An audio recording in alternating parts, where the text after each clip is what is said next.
नमस्ते बच्चों, my self Jaiswal sir. हम पढ़ रहे हैं class 12 physics, electrostatic potential and capacitance. Last class में हमने कम्बिनेशंस ऑफ कैपेसिटर्स देखा था जो कि in series and in parallel था। Now let us see difference between them. So capacitors in series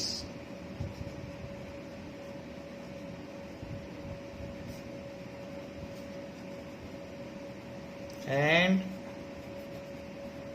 capacitors in parallel.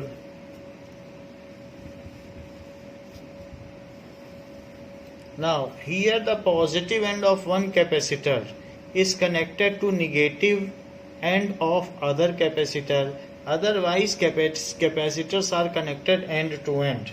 So पहली चीज है capacitors are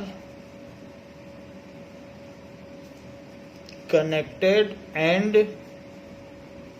to end so that positive end of one capacitor is connected to negative end of other capacitor, so that positive end of one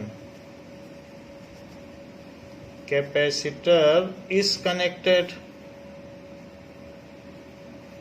to negative end of connected to negative end of other capacitor.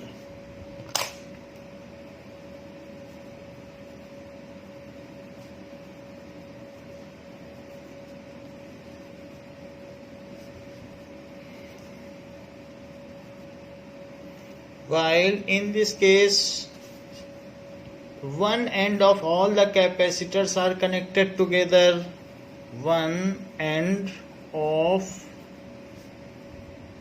all the capacitors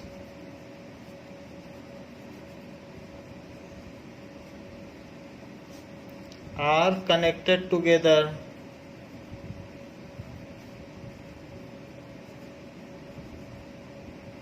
and other end of all capacitor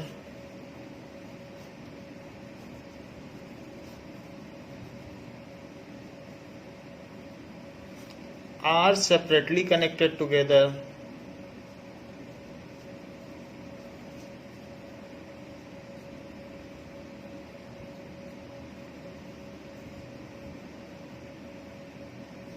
ऐसा होता है series combination में all capacitors bear same charge, positive और negative, same magnitude of charge. All capacitors, जो भी capacitors होंगे bear same magnitude of charge, same, क्योंकि एक प्लेट पॉजिटिव होगी एक नेगेटिव, तो same magnitude of charge. Parallel combination में all capacitors have same potential difference across its plates. All capacitors have same potential difference across its terminal, भी बोल सकते हो, its terminal। दो टर्मिनल प्लेट्स इसलिए नहीं कह रहे हैं क्योंकि स्फेरिकल भी होते हैं, सिलेंड्रिकल भी होते हैं। सो इस केस में क्या होता है कि the sum of potential drop across individual capacitor is equals to cell potential. Sum of potential drop across individual, so individual capacitor is equal to cell potential, जबकि इसमें sum of the charges on individual capacitor is equal to the total charge, sum of charges on individual capacitor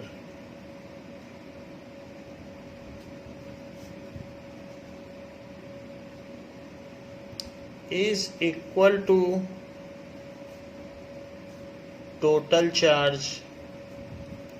ऐसा इनमें होता है कि Q is equals to Q1 plus Q2 plus Q3, और जबकि इसमें V is equals to V1 plus V2 plus V3 होता है। Now in this case the equivalent capacitance का जो रेसिप्रोकल है, reciprocal of equivalent capacitance is sum of reciprocal of individual capacitance. So reciprocal of equivalent capacitance is equal to sum of reciprocal of individual capacitance।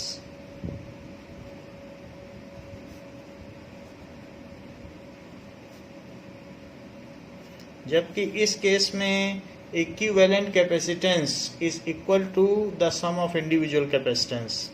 So equivalent capacitance is equal to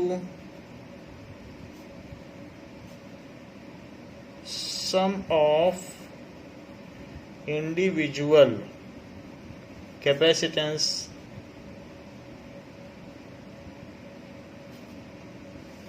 जैसे कि 1/C अगर parallel में है तो it is 1/C1 plus 1/C2 plus so on, और जबकि इस case में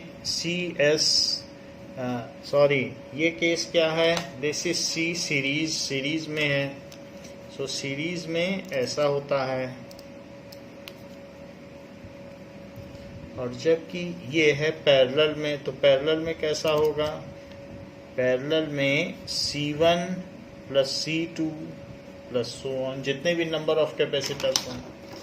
अब इस केस में क्या होगा, equivalent capacitance is lesser than the least। equivalent capacitance is lesser than the least।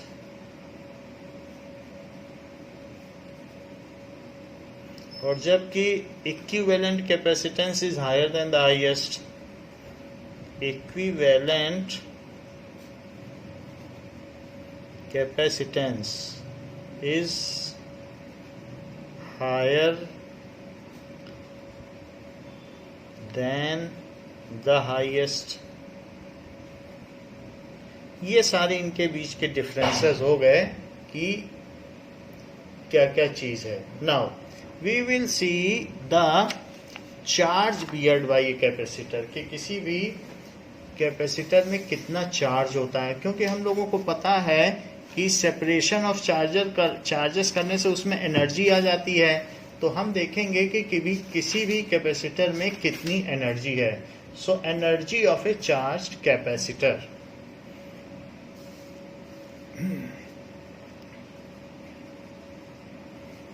Energy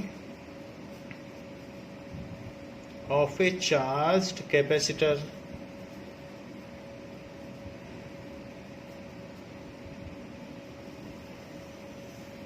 मान लीजिए कि there are the two ends of a capacitor and they are charged,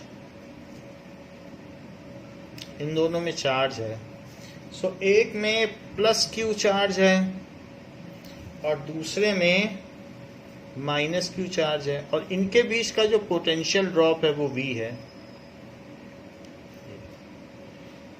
तो अगर हम इसे और चार्ज करना चाहें तो हम इसको चार्ज भेज सकते हैं। तो यहाँ पर हम सेल से या किसी भी तरीके से we can charge it, and with lapse of time it will get more and more charge. जैसे जैसे टाइम बीतता जाएगा ये और चार्ज होगा, एक लिमिट तक तो चार्ज हो ही सकता है। जैसा पोटेंशियल डिफरेंस होगा तो पोटेंशियल डिफरेंस और इसका कुछ ना कुछ कैपेसिटेंस होगा, तो Q is equal to C by V, उतना चार्ज हो जाएगा, क्योंकि इसका जो कैपेसिटेंस है और उसको डिवाइड कर दो V से। So Q is equal to C V, Q is equal to C V होता है। तो कैपेसिटेंस इंटू वोल्टेज, इससे जो भी होगा उतना ये चार्ज हो जाएगा, ये हम जानते हैं। तो इतना किया जा सकता है। अब जरा देखो, if we have to place DQ charge, अगर मुझे DQ चार्ज और यहाँ पर चढ़ाना हो, पॉजिटिव चार्ज, तो अब क्या होगा, हमें मालूम है कि 1 कूलम चार्ज को पहुंचाने में किया गया काम V होता है, that is potential difference. We know that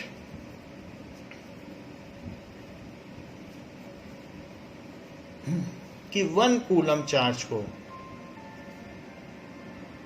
so we know that कि for transfer of 1 coulomb charge whatever is work is done, infinity से 1 coulomb charge लाने पे जो भी काम किया जाता है वही पोटेंशियल होता है। so तो we know that V is equals to, यहाँ से इस फार्मूले से it is equals to Q by C। तो ये एक तरीके का V क्या है, वर्क डन है। अगर आप 1 कूलम यूनिट पॉजिटिव चार्ज लाते हो तो वो वर्क डन है।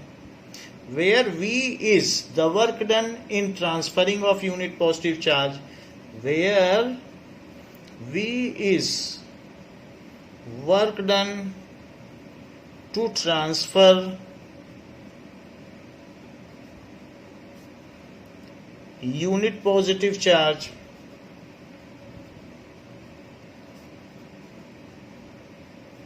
let V transfer DQ additional charge to it। इस पे पहले से ही Q चार्ज है लेकिन मैं DQ और डालना चाहता हूं। let V want to transfer DQ additional charge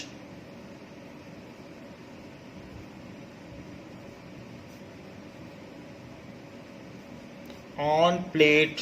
तो जब एक प्लेट में आप DQ डालोगे तो दूसरे में माइनस DQ खुद ही चला जाएगा, क्योंकि वो बैटरी से कनेक्टेड है। तो 1 कूलम चार्ज को ट्रांसफर करने में V वर्क है, तो DQ चार्ज को ट्रांसफर करने में तो थोड़ा सा जो DQ अगर चार्ज आप ट्रांसफर करोगे तो कितना वर्क होगा, तो वो that is equal to V DQ। भाई 1 कूलम चार्ज को ट्रांसफर करने में V वर्क, तो DQ चार्ज को ट्रांसफर करने में V इंटू DQ वर्क, तो वो थोड़ा सा वर्क डन हुआ। नाउ V का क्या फार्मूला है वो यहां लिख दिया जाए, तो V का फार्मूला है Q by C into DQ DW, integrating both side, integrating both side. तो आपने शुरुआत से जब चार्ज किया होगा तो 0 चार्ज से लेके Q तक चार्ज किया है, तो जब हम इंटीग्रेट करेंगे तो हमने इसे कहां से कहां तक चार्ज कर दिया। शुरुआत तो हमने 0 चार्ज से की और Q तक हमने इसे कर दिया है, तो उसमें जो भी वर्क डन होगा वो उसकी पोटेंशियल एनर्जी के रूप में संग्रहित हो जाएगा।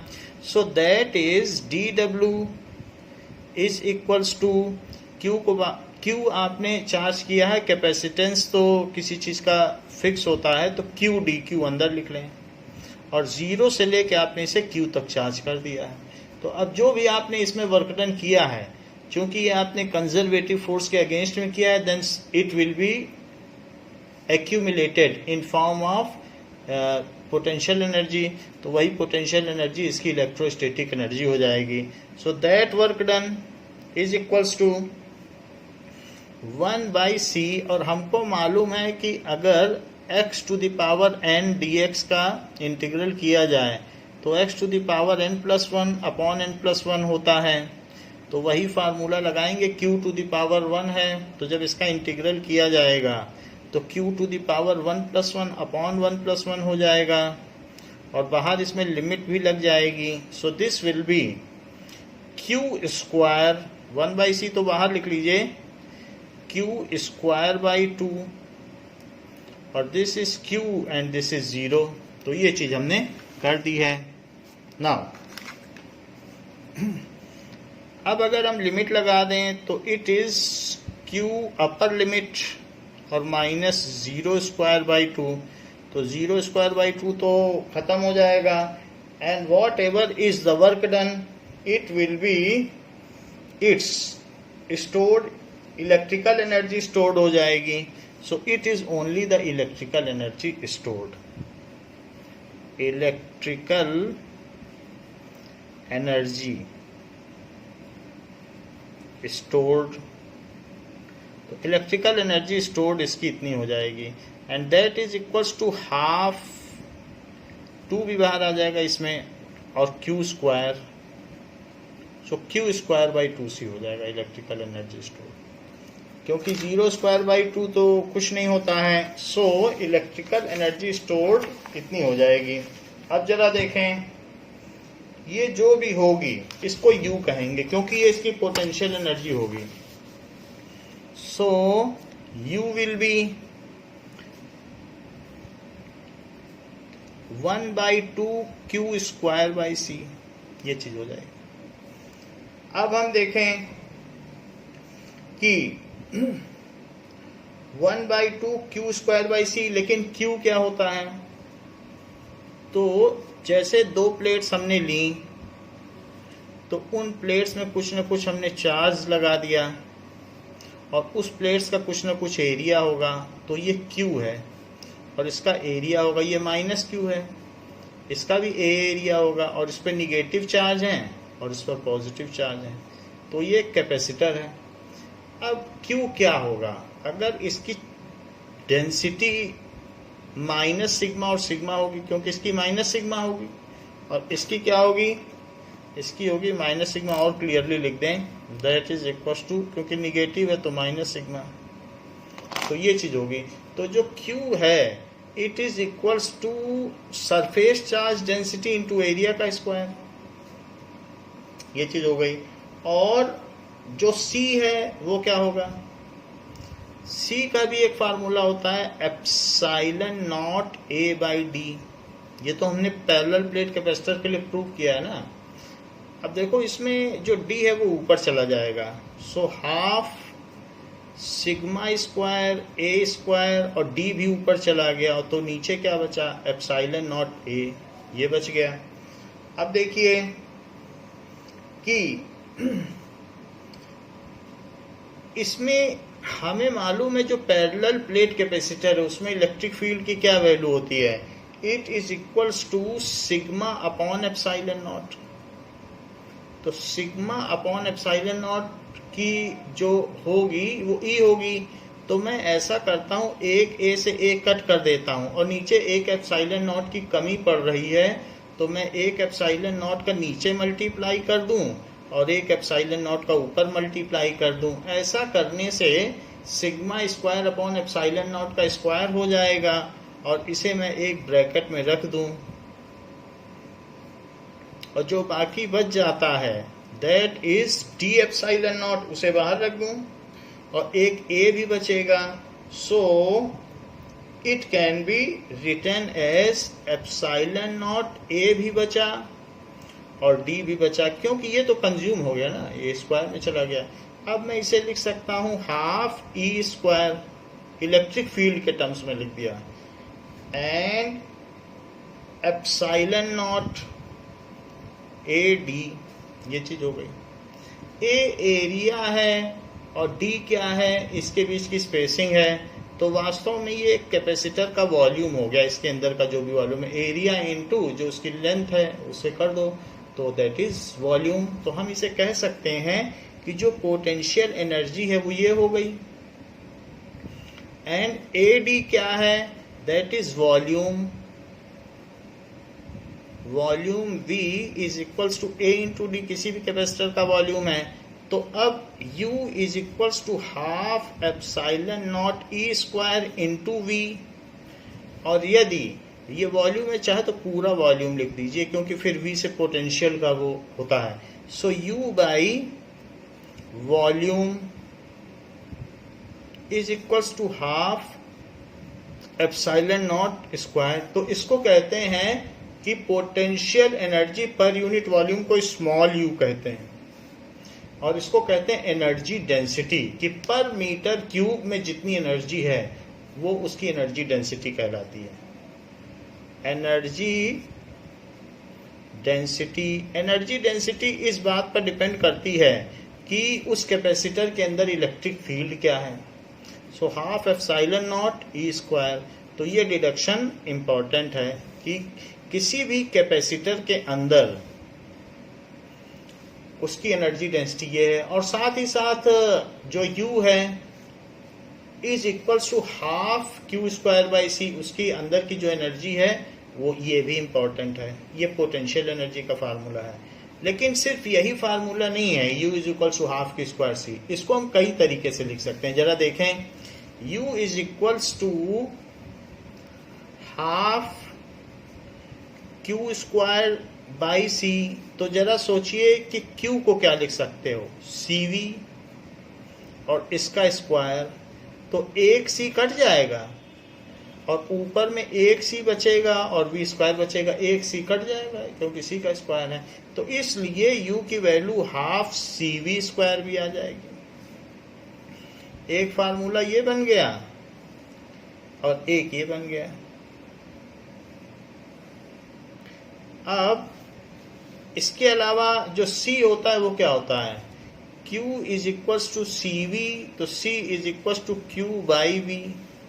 अब हम C को पूरी तरीके से हटा देना चाहते हैं, C रखना ही नहीं चाहते, तो U is equals to half और C की जगह लिख दो Q बाई V, और V स्क्वायर तो यहीं रहा, एक V से एक V कट गया, तो U की वैल्यू हाफ QV। तो इस तरीके से ये भी हो गया। तो ये चीज पता चल गई। तो इस तरीके से जो हमारा पोटेंशियल एनर्जी, उसके 3 फार्मूले हो गए, half Q square by c, half QV and half CV square. जो पसंद हो, अलग अलग जो चीज जहां दी हो उसके हिसाब से हम इसे यूज करना है। तो ये हो गया potential energy stored in a capacitor. Potential energy बोलो या वही उसकी इलेक्ट्रिकल एनर्जी है। सो इलेक्ट्रिकल एनर्जी पूछी जाए तो भी यही बोलना, इलेक्ट्रिकल एनर्जी या फिर पोटेंशियल एनर्जी स्टोर्ड इन इलेक्ट्रोस्टैटिक पोटेंशियल एनर्जी। अगर पूरी तरीके से बात कही जाए तो electrostatic potential in a capacitor. तो ये बात हो गई। नाउ अब इसी पर बेस्ड एक क्वेश्चन आपकी बुक में दिया है जो कि इस चीज को और क्लियर करेगा। Question number example 2.10। So let us see example 2.10।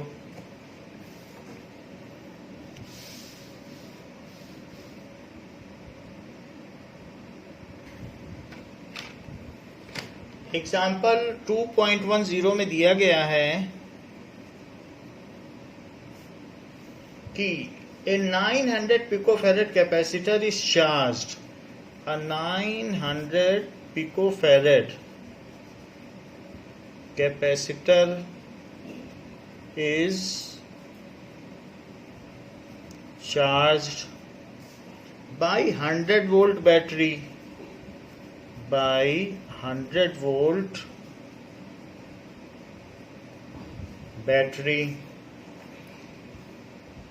How much electrostatic energy is stored by the capacitor? पहली बात पूछी गई है कि how much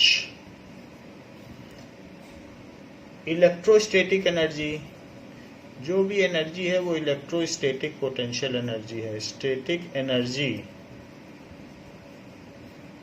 is stored by the capacitor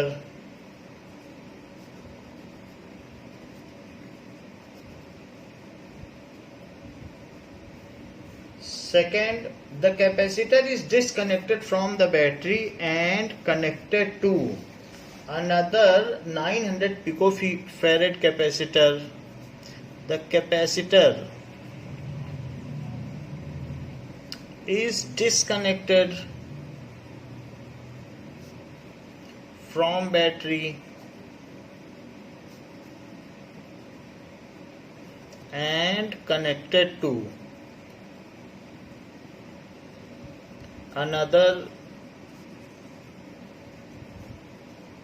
900 picofarad capacitor, उससे उसको कनेक्ट कर दिया गया, यानी एक कैपेसिटर से दूसरा कैपेसिटर हम चार्ज कर रहे हैं। What is the electrostatic energy stored in the system? ऐसा करने से कितनी इलेक्ट्रोस्टैटिक एनर्जी स्टोर होगी? इसमें एनर्जी का लॉस होता है। What is the electrostatic energy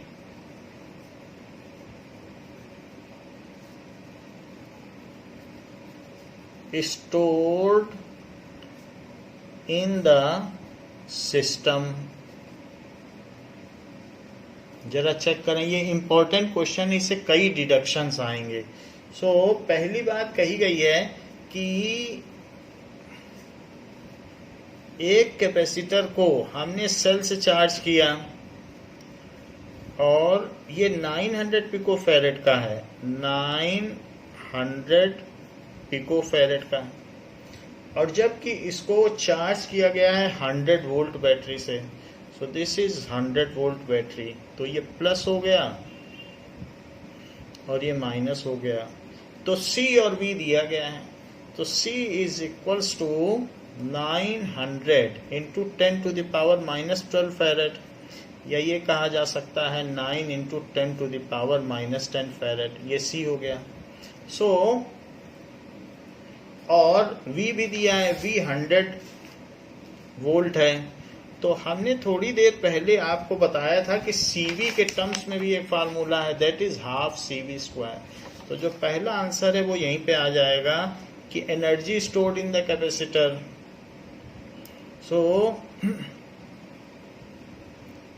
energy stored is equals to half CV square, that is half into 9 into 10 to the power minus 10 into 100 square. So it is half into 9 into 10 to the power, यहाँ पर 10 to the power 4 हो जाएगा, तो इससे कटने के बाद 10 to the power minus 6 हो जाएगा। 4 कट गया और 2 से इसे कट कर दो तो 4.5। तो इस तरीके से 4.5 into 10 to the power minus 6 इतने जूल एनर्जी हो जाएगी, ये इतनी एनर्जी स्टोर हो जाएगी। अब हम इसको इसमें से हटा दें, तो अभी इसमें ये भी एक बात हम निकाल लें कि ऐसा करने पर इसमें कितना चार्ज है। तो जरा इस चीज को निकाल लें, तो क्या चार्ज है, फिर वो चार्ज आधा आधा हो जाएगा दोनों में, क्योंकि हम दूसरे से कनेक्ट करेंगे तो आधा चार्ज उसमें चला जाएगा। Q इज इक्वल्स टू क्या होता है, CV, ऐसा होता है। तो बिफोर कनेक्टिंग, अभी दूसरे से कनेक्ट नहीं कर रहे हैं, तो अभी जो इनिशियल चार्ज है वो Q कितना आ जाएगा, C into V, 9 into 10 to the power minus 10, और ये है 100, so it is 9 into 10 to the power minus 8 coulomb आ गया। अब हमने इस कैपेसिटर को जब दूसरे कैपेसिटर से कनेक्ट किया, तो दूसरे कैपेसिटर से कनेक्ट करने पर दोनों आइडेंटिकल कैपेसिटर हैं और दोनों का ही 900 पिकोफैरेड का कैपेसिटेंस है। लेकिन जो भी चार्ज है, चार्ज तो डिस्ट्रॉय नहीं किया जा सकता, चार्ज कंजर्व्ड होता है। So both will equally share half of charges, आधा आधा चार्ज दोनों ले लेंगे। अब इसी तरीके से जो निगेटिव चार्ज है वो भी आधा इसमें चला जाएगा और पॉजिटिव चार्ज आधा इसमें चला जाएगा, क्योंकि दोनों आइडेंटिकल हैं। सो इस तरीके से both will share half of charge, तो दोनों में हाफ ऑफ चार्ज हो जाएगा, तो इसमें निगेटिव चार्ज हो गया। So when we connect its with other capacitor, when we connect charged capacitor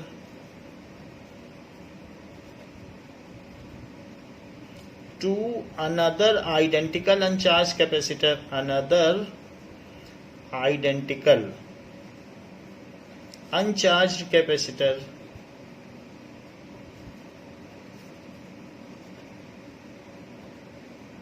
then charge is shared equally. तो ऐसे केस में क्या होगा, चार्ज आधा आधा हो जाएगा, चार्ज इज शेयर्ड इक्वली। तो now charge on each capacitor कितना हो जाएगा, सो Q डैश, अगर मान लीजिए इस पे Q डैश है, इस पे भी Q डैश हो जाएगा, इक्वल होगा क्योंकि दोनों का कैपेसिटेंस सेम है। सो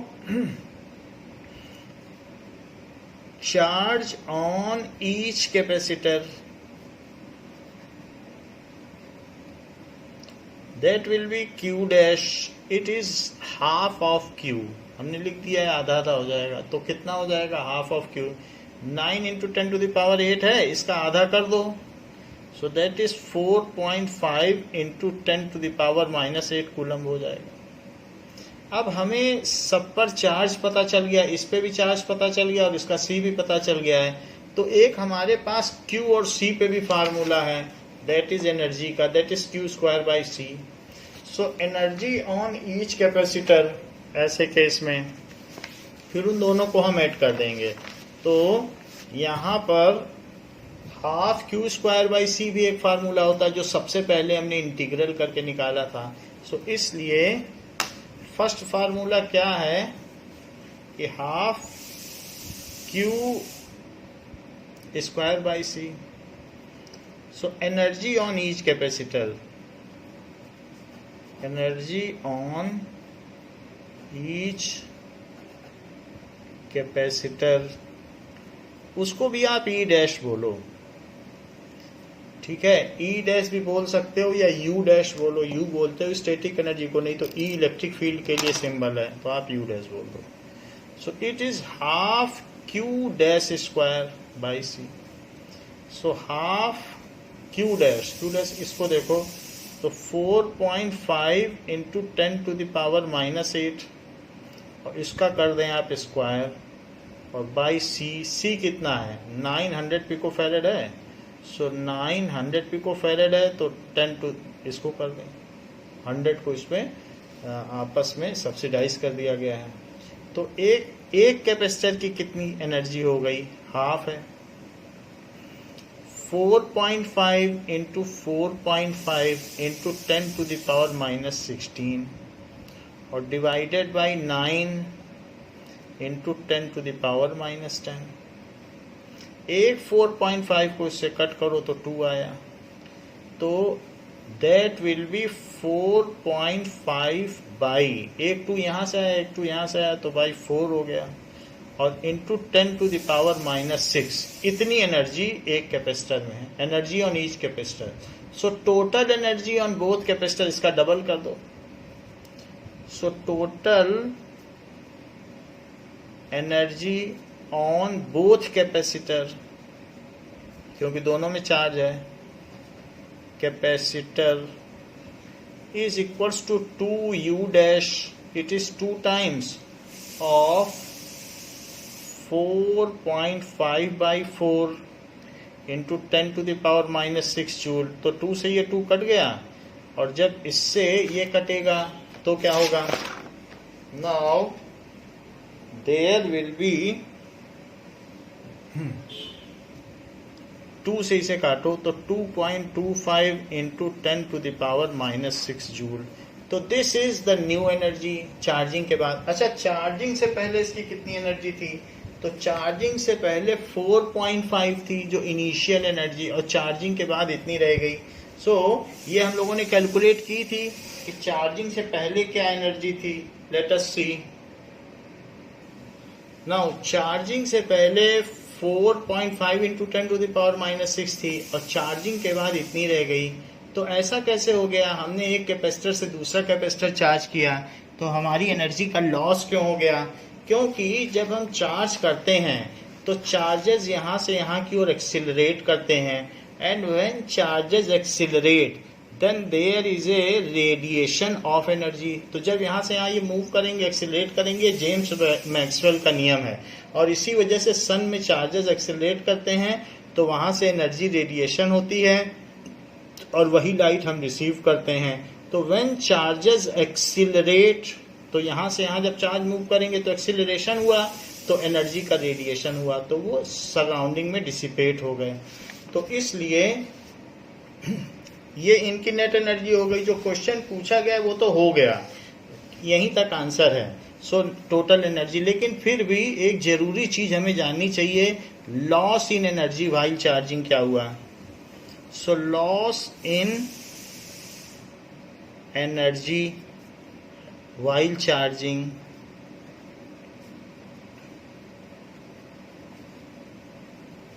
a capacitor from another capacitor, a capacitor, चाहे आप किसी से भी चार्ज करें, चार्ज एक्सिलरेट होगा तो एनर्जी रेडिएट होगी। आप सेल से ही चार्ज करें, फ्रॉम अनदर, तो it is equals to 4.5 into 10⁻⁻⁶, minus जो इनिशियल थी वो इतनी थी, और दिस इज 2.25 इंटू 10⁻⁻⁶, और अभी इतनी है, तो कितने का लॉस है। अब लॉस लिख दिया है तो हमने इनिशियल माइनस फाइनल किया। अगर चेंज लिखते, चेंज इन एनर्जी, तो फाइनल माइनस इनिशियल करते, और विद नेगेटिव साइन आता और उसको लॉस बोल देते हैं। लॉस वर्ड यूज करने का मतलब है कि आप तब उसमें बड़ी से माइनस छोटा कर सकते हो। तो जैसे आपको कितने पैसे का लॉस हुआ, पहले 10 रुपए था, 5 रुपए, तो आप 10-5 करिए, और चेंज इन मनी करना है तो 5-10 करिए। तो इसलिए 2.25 इंटू 10⁻⁻⁶ जूल का लॉस हो गया। It is due to when charge accelerate then it radiates energy, when charges move are moving from one capacitor to another, from one capacitor to another, they accelerate। तो उस समय वो क्या करते हैं, accelerate by James Maxwell theory. Maxwell electromagnetic theory, Maxwell's electromagnetic theory, when charge accelerates, जब charge accelerate करता है, then it radiates energy, then it radiates energy. This causes the loss in energy. It radiates energy. It causes loss in energy. तो ये चीज हो गया।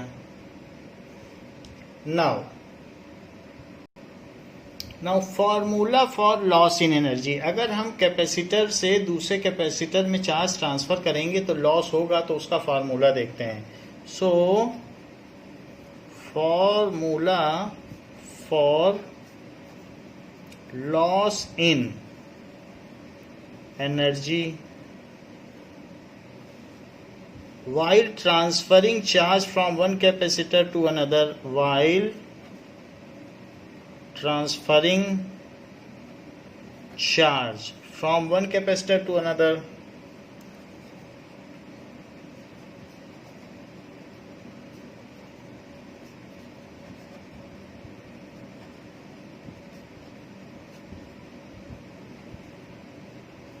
तो अगर हम ऐसा कर रहे हैं तो क्या होगा और कितना लॉस होगा। अब हम एक जनरल केस लेते हैं, जैसे कि दो कैपेसिटर हैं और दोनों ही चार्ज हैं, both the capacitors are charge, and इस तरीके से उनको हमने कनेक्ट कर दिया है। तो पहला वाला कैपेसिटर और दूसरा कैपेसिटर, एक बड़ा हो सकता है, छोटा हो सकता है, कुछ भी हो सकता है, और किसी में कितना भी चार्ज हो सकता है छोटे में ज़्यादा चार्ज हो, बट जो भी हो ये अलग अलग कैपेसिटी के कैपेसिटर्स हैं. सो this is having C1 and this is having C2. अब देखिए इनको हमने पहले जब तक कनेक्ट नहीं किया था तब तक ये कैपेसिटर ऐसे थे और पहले वाले में कुछ चार्ज था और दूसरे वाले में भी कुछ चार्ज था. So this was having C1 capacitance, this was having C2 capacitance, this was having Q1 charge and this was having Q2 charge. और अब इनमें शेयरिंग ऑफ चार्ज होगी, जिसमें से ज़्यादा चार्ज होगा वो दूसरे में चला जाएगा. इस तरीके से शेयरिंग ऑफ चार्ज होगी. और कैसी शेयरिंग होगी? सच दैट द पोटेंशियल, जो इनके बीच का जो पोटेंशियल है वो सेम हो जाएगा. यानी जो इस पे पोटेंशियल ड्रॉप होगा भाई इस पे ऐसी शेयरिंग होगी. इक्वल शेयरिंग नहीं होगी क्योंकि एक बड़ा है. अब अगर धरती पे एक मेटल की बॉडी गिर जाए, छोटी सी मेटल की बॉल, तो क्या धरती अपना आधा चार्ज दे देगी उसको? नहीं देगी. तो इस तरीके से कर देगी कि दोनों का पोटेंशियल सेम हो जाए. सो एक्सीडेंटली एक छोटी सी चीज, एक पिन गिर जाए तो क्या अर्थ का हाफ चार्ज उसमें आ जाएगा? ऐसा कभी नहीं होता है. Only they will be at same potential. When bird perches on a wire, then it is at the same potential which is the live wire. तो वही यहाँ पर भी होगा. अगर दो कैपेसिटर को जोड़ा गया है तो they will be at same potential drop. यही चीज होगी. तो अब ये है before connection and after connection. तो आफ्टर कनेक्शन में भी जो पॉजिटिव एंड है उसको हमने पॉजिटिव से किया जिससे हमारा डिस्ट्रॉय ना हो चार्ज, और निगेटिव को निगेटिव से किया. सो ये बिफोर कनेक्शन है. बिफोर कनेक्शन और ये है आफ्टर कनेक्शन. अब रीडिस्ट्रीब्यूशन ऑफ चार्ज होगा तो इस पर जो है Q1 डैश हो जाएगा, वो पता नहीं क्या होगा, और इस पर Q2 डैश होगा. अब उसी तरीके से यहाँ पर जो माइनस में हो जाएगा माइनस Q1 डैश और माइनस Q2 डैश, और इस पर भी माइनस Q1 और माइनस Q2 है. Now total energy before connecting तो क्या हो जाएगा? Total energy is equals to, हमें यहां पर मालूम है पहले केस में बिफोर कनेक्शन,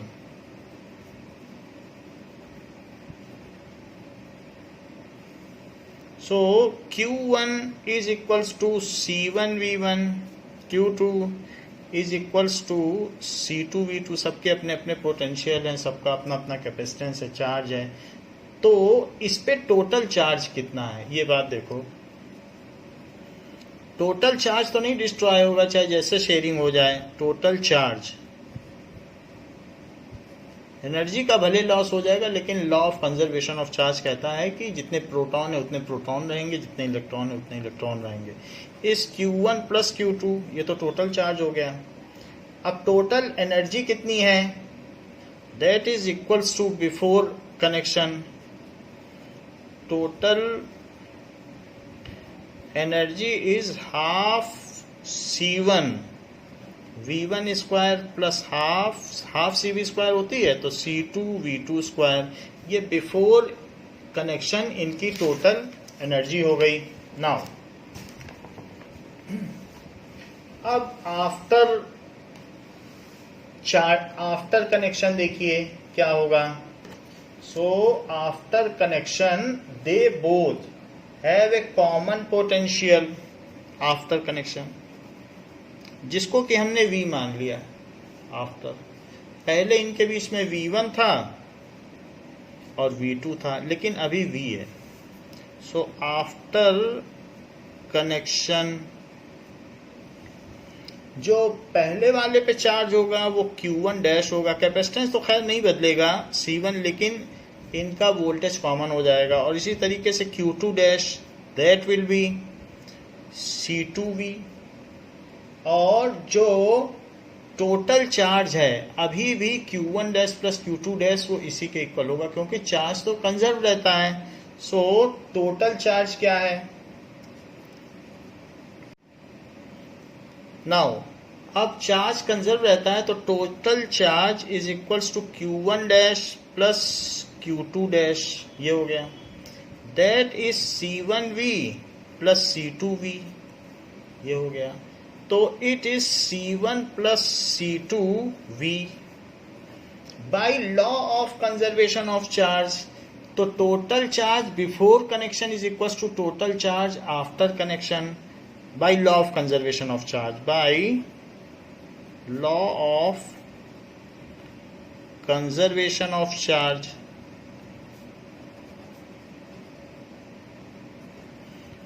जो Q1 प्लस Q2 है वही Q1 dash plus Q2 dash होगा।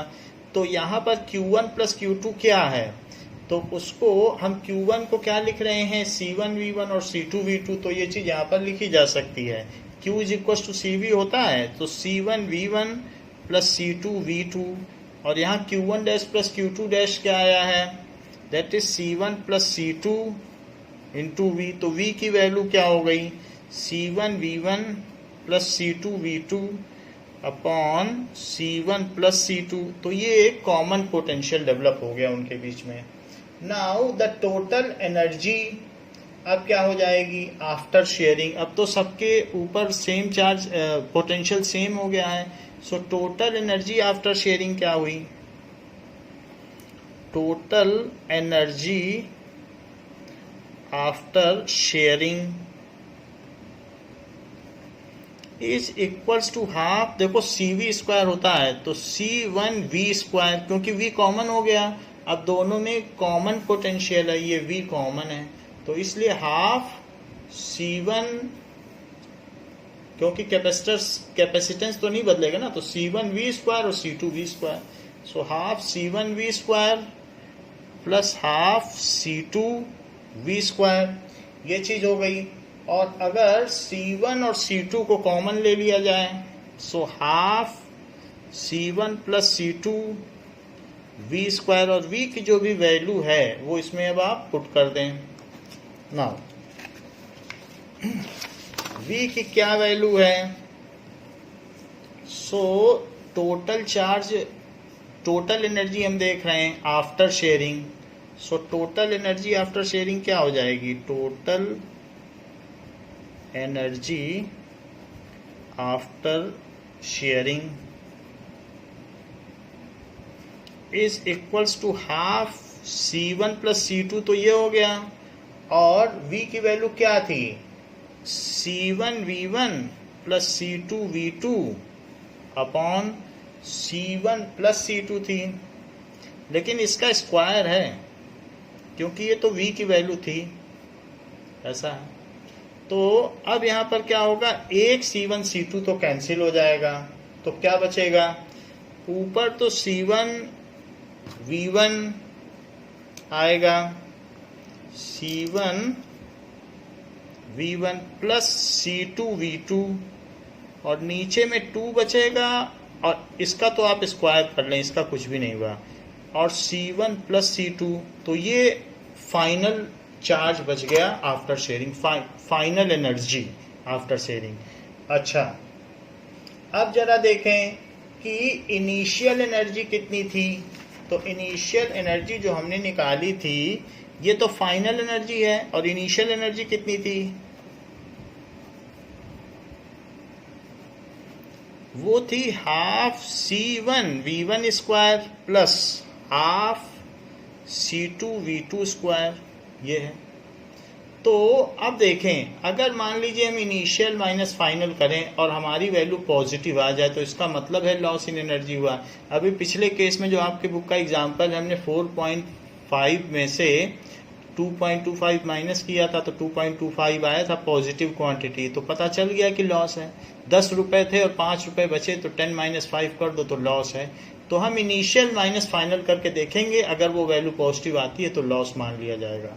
सो that is loss in energy, और वही फार्मूला भी बन जाएगा लॉस का, loss in energy is equal to UI minus UF। So UI minus UF कर लें, it is equals to half C1V1 square plus half C2V2 square, ये तो UI हुआ, और माइनस जो आपका U फाइनल निकला है, तो ये टोटल एनर्जी दोनों कैपेसिटर की है।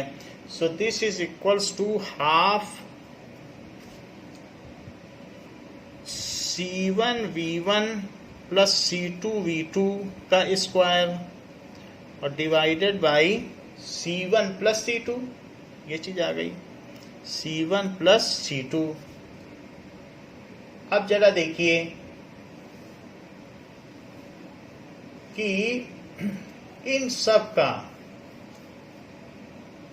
हाफ तो पहले आप कॉमन ले लें, तो सबसे पहले आप हाफ कॉमन ले लें, तो हाफ बाहर आ गया और अंदर क्या क्या बचा, C1V1 square plus C2V2 square. अब इसको भी खोल लो, हाफ तो चला गया, तो C1 square V1 square plus C2 square V2 square plus 2C1 C2 V1 V2, ये हमने ऊपर खोल लिया। और इसी के ठीक नीचे क्या है, इसी के ठीक नीचे है C1 प्लस C2, तो हमने इस आइडेंटिटी को खोल लिया। बाकी बीच में माइनस है, इसे माइनस लगाओ, ये प्लस नहीं है, दिस इज माइनस। अब एलसीएम ले लीजिए, सो हाफ और C1 C2 सबसे नीचे आ गया, this is C1 C2 C1 C2। तो अब ये डिवाइडेड बाई 1 है और डिवाइडेड बाई 1 है, तो C1 प्लस C2 है,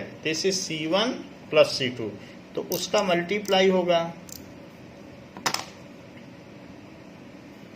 तो 1 है तो इसमें भी मल्टीप्लाई होगा और इसमें भी मल्टीप्लाई होगा, तो C1 V1 स्क्वायर और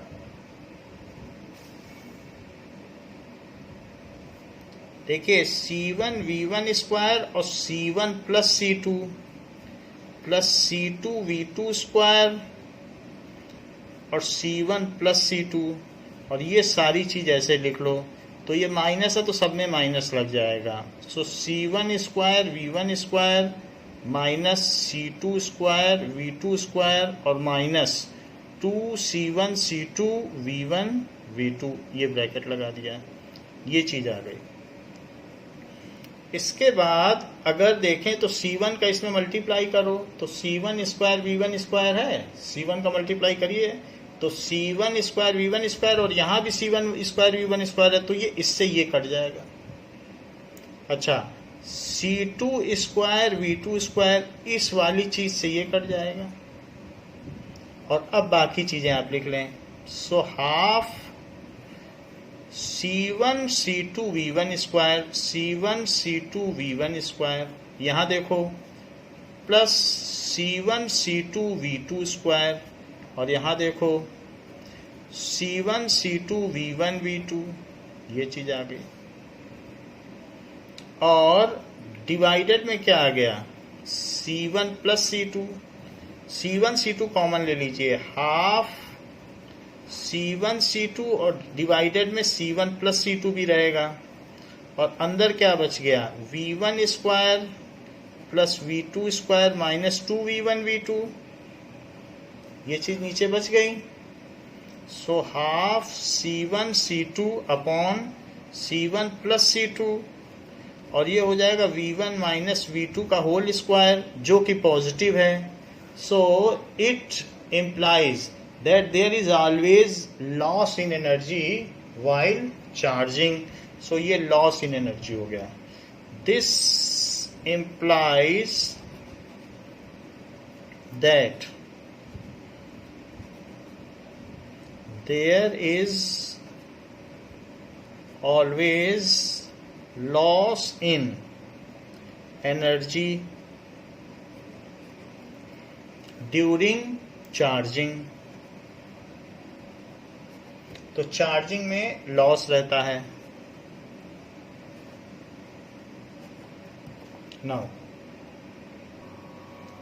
नाउ एक और इम्पॉर्टेंट टॉपिक है distribution of charge on conductors. सो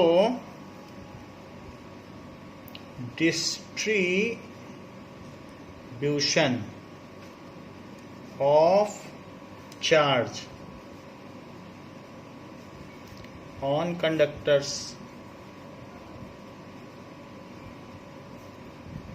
मान लीजिए कि टू डिसिमिलर साइज के कंडक्टर हैं, सिमिलर होंगे तो आधा आधा चार्ज हो जाएगा, बट टू डिसिमिलर साइज के हैं, एक लार्जर है and the other one is smaller.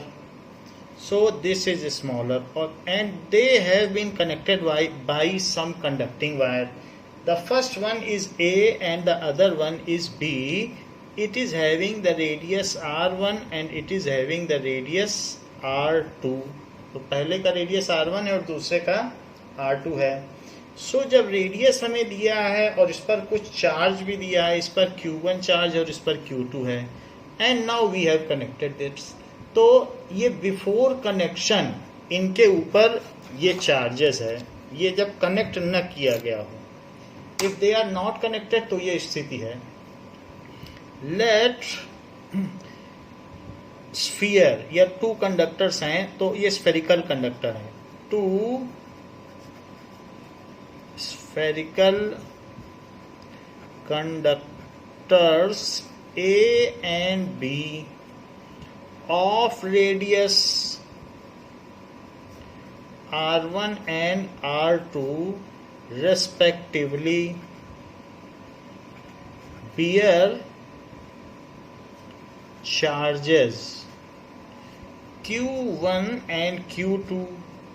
Now they are connected with conducting wire. They are connected with wire. तो क्या होगा, ऐसा कहा गया, तो मैंने इसको कनेक्ट कर दिया, तो चार्ज का ट्रांसफर हो जाएगा और कुछ शेयरिंग होगी. सो जब भी आप ऐसा करोगे then they will be equipotential. जैसे कि अगर आप एक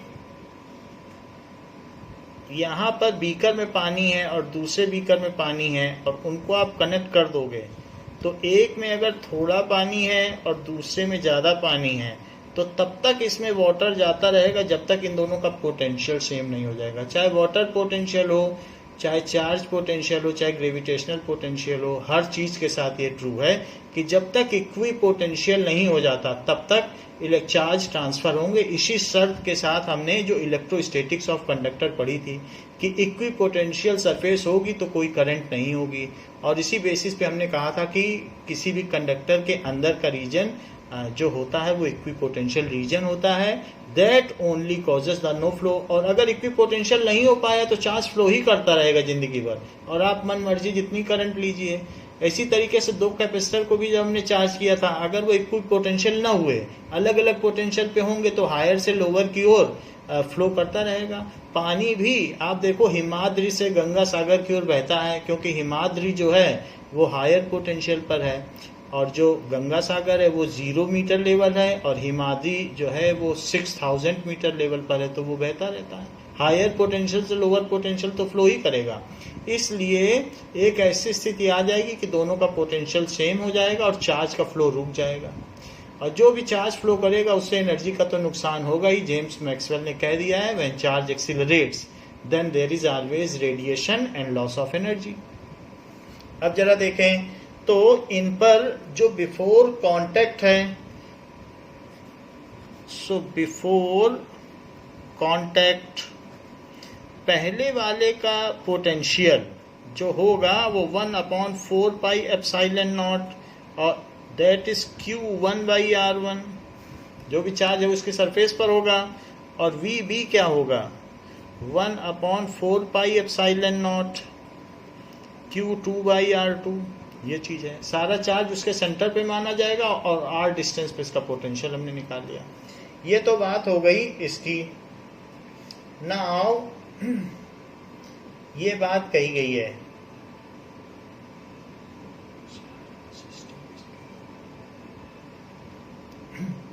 अब देखिए कि एक चीज और इसमें हमें देखनी है. लेट इस क्वेश्चन में थोड़ा सा चेंज करेंगे. Let Q charge is given to the system and it is distributed among the two conductors connected with wire as Q1 and Q2. तो एक लाइन हम इसमें लिख दें, ये थोड़ा सा चेंज है क्वेश्चन में. लेट Q चार्ज किसी एक कंडक्टर को दिया गया, इज गिवन टू सिस्टम, और सिस्टम को दिया गया और उनमें ये bear the charge of radius ये, और उनमें ये डिस्ट्रीब्यूट हो गया. ठीक है. They are connected with wire, now word हटा दें, बस ये है कि they are connected with wire, तो इसलिए ऐसा हुआ as they are connected with wire. तो जो उनमें चार्ज का डिस्ट्रीब्यूशन हो गया है, Q दिया गया था, लेकिन वही चार्ज जो है वो Q1 और प्लस Q2 के तौर पर दोनों में डिस्ट्रीब्यूट हो गया। थोड़ा इसने ले लिया, थोड़ा इसने ले लिया। हमने Q दिया था, मान लो हमने वायर के थ्रू इसको ट्रांसफर किया, थोड़ा इसने ले लिया, थोड़ा इसने ले लिया। तो V ये पहले पर पोटेंशियल है और V भी दूसरे पे पोटेंशियल है। सो it is not before contact, it is just, अब कॉन्टैक्ट की कोई बात नहीं है, बस वो कॉन्टैक्ट में ही थे और हमने चार्ज दिया था, तो उनमें अलग अलग पोटेंशियल है। लेकिन हम जानते हैं कि वो पोटेंशियल सेम होगा, whatever be the potential, as both are connected with wire. So जैसे इसको कनेक्ट कर दिया तो पोटेंशियल सेम हो जाएगा। So as both have same potential, both have same potential, तो इसलिए क्या होगा, so V A should be equal to V B, भले ही उनका कुछ भी रेडियस और कुछ भी क्यों ना हो, तो चार्ज क्यों ना हो, तो 1/4 pi epsilon naught Q1 by R1 is equals to 1/4 pi epsilon naught Q2 by R2, ये चीज हो जाएगी। अब हम देखें इसमें, अगर एप्सिलॉन नॉट को कट कर दिया जाए, तो एप्सिलॉन नॉट दोनों तरफ से कट कर दीजिए और दोनों तरफ ऐसा कर लें कि पहले वाले में अब ये Q1 है और ये 4 पाई R1 है, यहाँ क्या है Q2/4 पाई R2 है। अगर मैं इसमें R1 का और मल्टीप्लाई कर दूं तो ये हो जाएगा 4 पाई R स्क्वायर, ये सरफेस एरिया हो जाएगा स्फीयर का, और इसमें R2 का कर दूं, तो ऐसा करने से यहाँ भी 4 pi R square surface area हो जाएगा। तो this will be R1 into Q1/4 pi R square और is equals to R2 into Q2/4 pi R2 square. So this is total charge divided by total area, यही तो surface charge density होती है। सो R1 sigma 1 is R2 sigma 2, या ये कहा जा सकता है कि sigma 1 by sigma 2 is equals to R2 by R1। ये कहा जा सकता है जो सिग्मा 1 है वो R1 के इनवर्सली प्रोपोर्शनल है।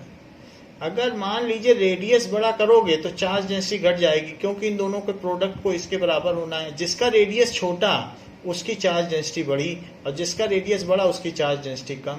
यानी मान लीजिए मैं एक ऐसा शेप ले रहा हूं, ये तो, और इसको मैंने चार्ज ट्रांसफर किया है, तो आप मान सकते हैं इधर भी एक रेडियस है और यहां पर भी एक छोटा सा रेडियस है।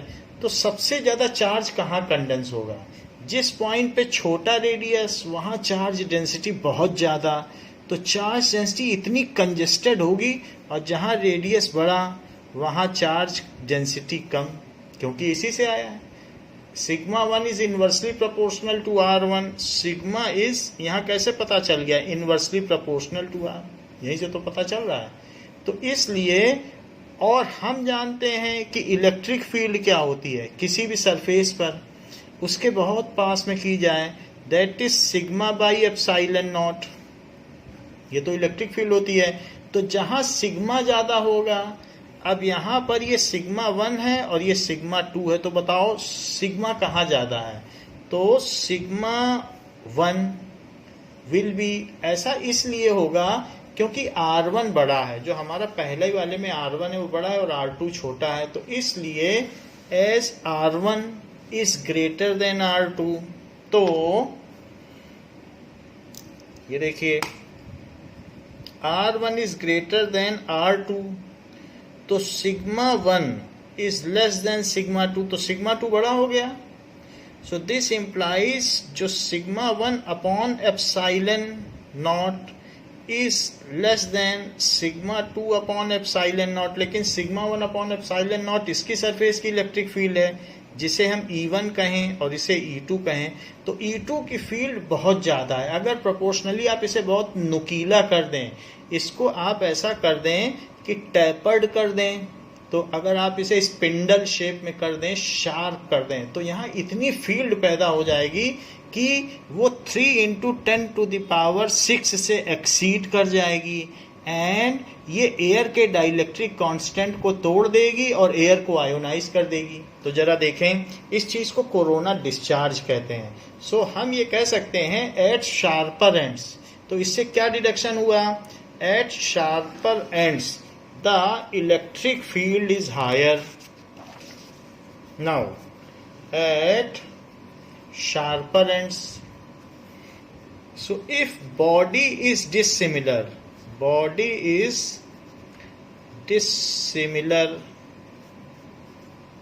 then charge density cannot be even. हर जगह इक्वल चार्ज डेंसिटी नहीं होगी।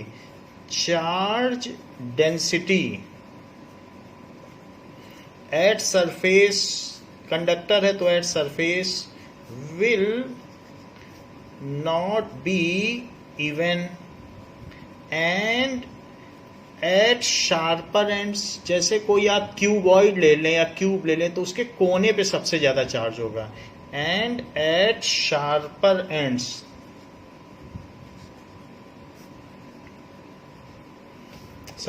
पे क्या होगा? Charge density will be high. Charge density is high, क्योंकि रेडियस कम है तो चार्ज डेंसिटी हाई है, और चार्ज डेंसिटी हाई है तो सिग्मा अपॉन एप्सिलॉन नॉट, यही तो इलेक्ट्रिक फील्ड होती है, तो वो भी हाई होगी। So if and is very sharp, and is very sharp, तो यहां तो मैं चार्ज डेंसिटी सिग्मा की बात कर रहा हूं, तो जो इलेक्ट्रिक फील्ड है वो सिग्मा अपॉन एप्सिलॉन नॉट ही तो होती है, में exceed dielectric strength of air.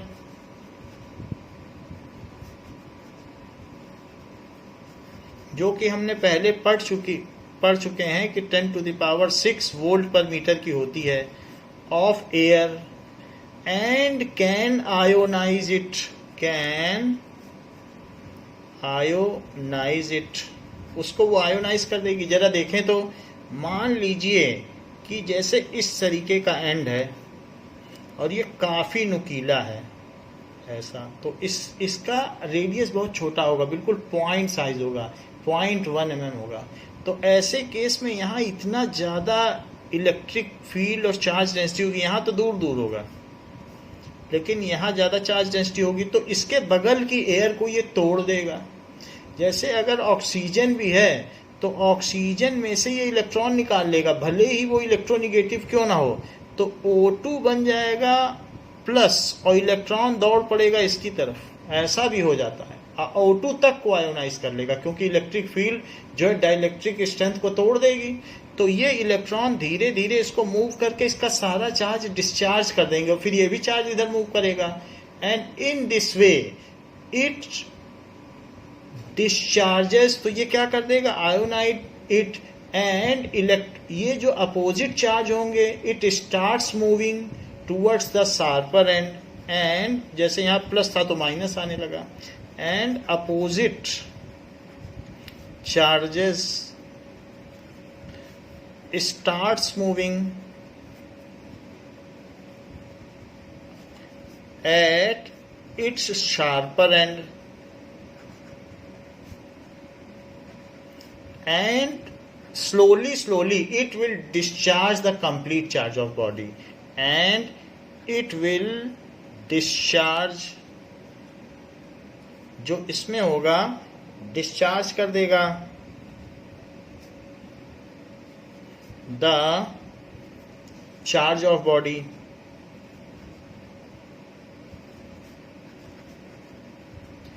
so leakage of charge at sharper ends of a charged body is called corona discharge. Leakage of charge at sharper ends,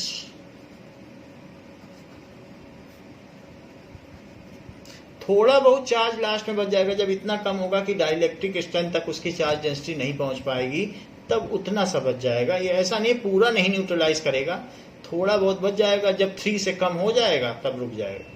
so at sharper end, leakage इसीलिए कहा गया है। So at sharper and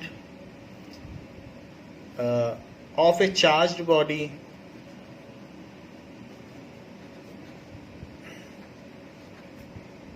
इसको क्या कहते हैं? Called corona discharge. Corona discharge.